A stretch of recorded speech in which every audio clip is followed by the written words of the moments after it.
আল্লাহ নবী বসে আছেন, সাহাবায়ে কেরামকে কালেমার তালকিন দিচ্ছেন, সাহাবায়ে কেরামকে ওযু গোসলের নামাজ শিক্ষা দিচ্ছেন। হঠাৎ করে একজন বেদুইন, একজন সাপুরে ব্যক্তি আগমন করলো। তার ছোট্ট একটা বাক্স, ওই বাক্সের ভিতরে ছোট্ট একটা সাপ নিয়ে হাজির হইয়া যায়। সাহাবীদেরকে ডাকতে বলে, তোমরা এই লোকটাকে দিকে তোমরা তাকায় আসো। এই লোকটা কি বলে? কয়, ইনি হলেন আমাদের নবী, ইনি হলেন আল্লাহর পয়গম্বর মুহাম্মাদুর রাসূলুল্লাহ সাল্লাল্লাহু আলাইহি ওয়াসাল্লাম। লোকটা ডাকতে বলে, ইনি কি নবী? কয়, হ্যাঁ, আমরা তাকে নবী মেনেছি।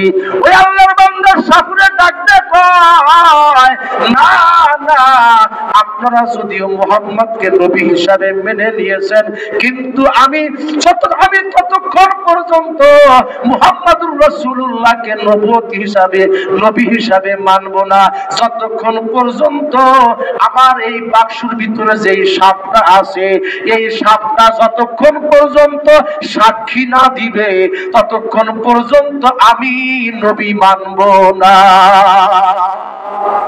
দেখছেন নি ঘটনা? আল্লাহর নবী বসে আছেন, ডাকতে বললে, বাবা তোমার সাপটা একটু বের করে আমার দিকে একটু সামনে নিয়ে আসো। ও মুসলমান ভাইরা, কিতাবের ভিতরে আসছে আল্লাহর হাবিব মুহাম্মাদুর রাসূলুল্লাহ সাল্লাল্লাহু আলাইহি ওয়াসাল্লাম তাকায় আছে। ওই সাপুরে বেটা ওই বাক্সের ভিতরে সাপটা বের করে যখন আল্লাহর হাবিব মুহাম্মাদুর রাসূলুল্লাহর সামনে যখন এমন করে হাতের ভিতরে রাখছে, আল্লাহ রাব্বুল আলামিন ওই সাপের জবান আল্লাহ খুলে দিয়েছে। সাপটা ডাকতে বলেন, আসসালামু আলাইকা ইয়া রাসূলুল্লাহ। সূরা কোন, আল্লাহু আকবার। মুসলমান ভাইরা, সাপকে আল্লাহ নবী ডাকতে বললেন, ইয়া আসওয়াদ।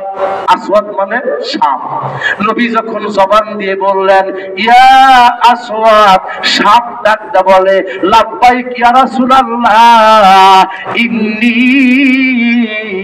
আশহাদু আন্নাকা লা রাসূলুল্লাহ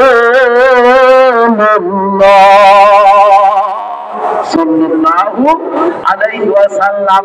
সাপ ডিক্লার দিয়ে দিলেন, ও সাহাবীরা তোমরা শোনো, তোমরা তো মেনেছো। এবার সাপুরে ডাকতে কয়, হায় হায় রে, আমি আর কি জন্য ঈমান আনয়ন করব না? একটা বাবা, একটা সাপ যদি আমার নবীকে চিনল, আমি নবীকে চিনতে পারলাম না। সঙ্গে সঙ্গে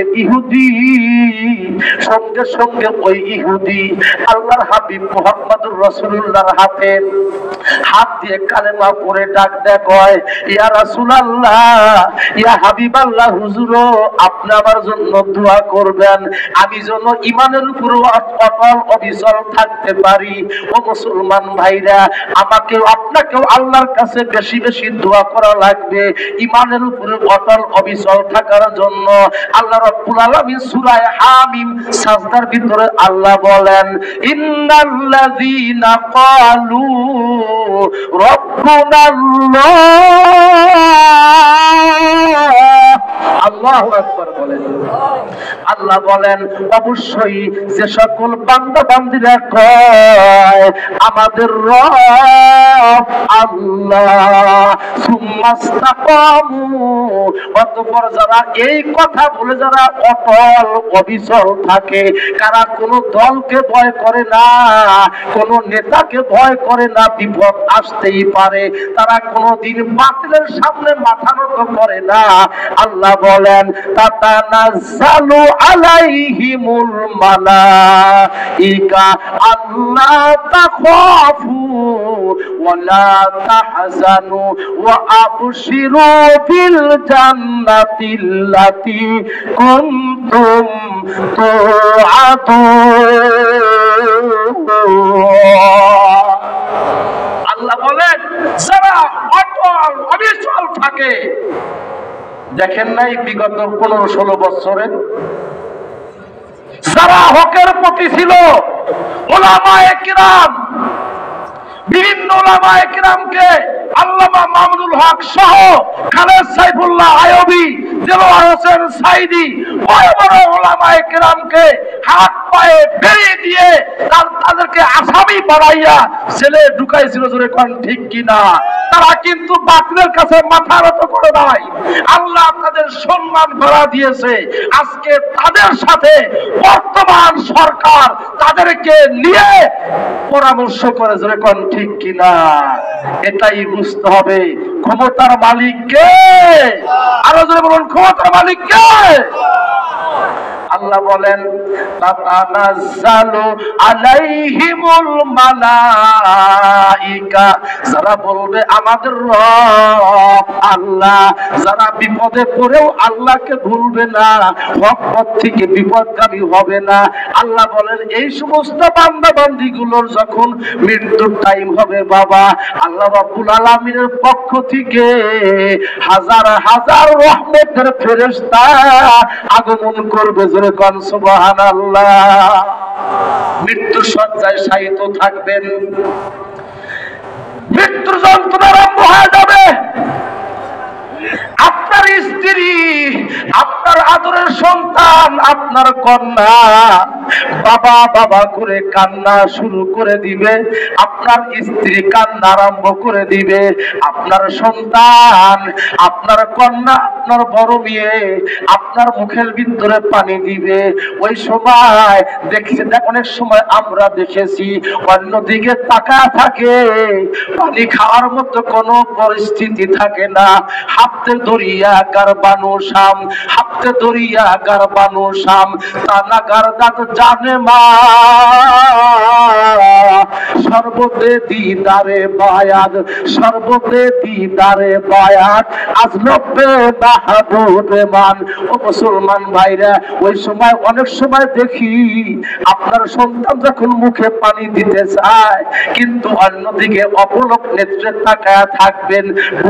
বুঝতে পারবেন, মনে মনে আপনি চিন্তা করবেন কি জন্য ওই দিকে তাকায় আছে।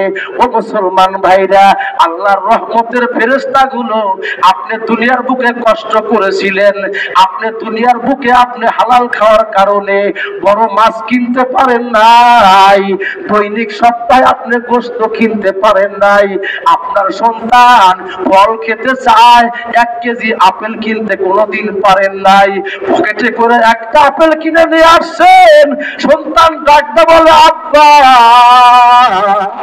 আমার বাড়ির পাশের লোক ব্যাগ ভর্তি করে আপেল নিয়ে আসে, আব্বা কেন আপনি একটা আপেল নিয়ে আসলেন? আব্বা ডাকতে কয় বাবা রে, আমি হালাল টাকা ইনকাম করি, আমার টাকার ভিতরে কোনো সুদ নাই, আমার টাকার ভিতরে কোনো ঘুষ নাই, তাই তো বাবা রে আমি তোর জন্য বেশি বড় কোনো বাজার সদাই করতে পারি না।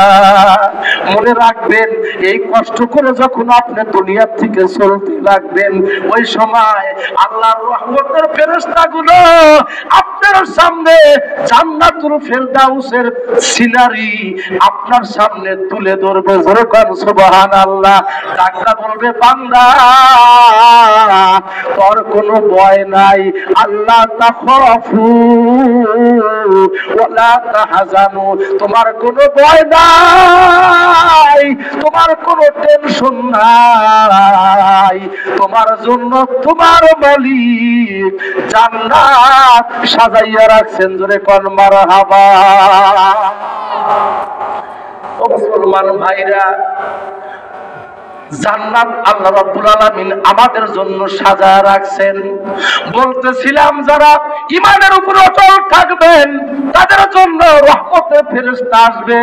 কিতাবের ভিতরে আসে আমার আপনার দয়ার নবী, আমার আপনার মায়ের নবী মুহাম্মদুর রাসূলুল্লাহ মসজিদে বসে আছেন, জিবরাইল আমিন আগমন করলেন।